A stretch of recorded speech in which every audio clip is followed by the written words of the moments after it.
আসসালামু আলাইকুম। 2024 সালে জামিয়া রশিদিয়ার যা ক্ষয়ক্ষতি হলো, বন্যায় যা ক্ষয়ক্ষতি হলো তা আমরা দেখাইতেছি আপনাদেরকে। এই যে দেখেন এই চাউলের বস্তাগুলা, তারপরে সামনে দেখেন আমাদের পুরা গ্রাউন্ডটাই একেবারে ভরপুর চাউল ছিল, যা একেবারেই বন্যায় নষ্ট হয়ে গেছে। যা আপনারা দেখতে পাচ্ছেন যে পুরা চাউল ডাউল যাই ছিল সব কিছু একেবারে নষ্ট হয়ে গেছে। প্রচুর পরিমাণে মাদ্রাসার ক্ষতি হয়ে গেছে।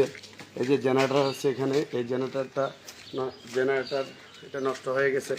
এই যে জেনারেটরটা আছে এবং কারেন্টের সামানাগুলো আছে আমাদের, এই যে সব কারেন্টের সামানাগুলা আপনারা দেখতে পাচ্ছেন, এগুলা সবগুলা পানির নিচে ছিল। এই যে মাটি লাগানো আছে, সবগুলোই একবারে ধ্বংসর মতোই, যা মাদ্রাসার একটি বিশাল মোটা অঙ্কের ক্ষতি হয়ে গেছে। তো আপনারা দেখবেন সামনে যে টিনশিট, এগুলোর ভিতরে আমাদের অনেক সামানা আছে যা এখন আমরা খুলতে পারিনি, সবগুলোই ধ্বংস হয়ে গেছে।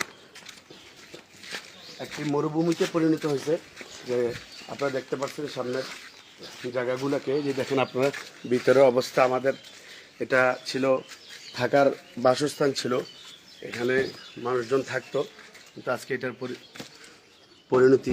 কারা থাকতো এখানে? এখানে বাবুর্চিরা, স্টাফ যারা ছিল তারা থাকতো। তারপর আপনারা দেখতে পাচ্ছেন সামনের অবস্থা, যে আমাদের এই ছিল এদিক দিয়ে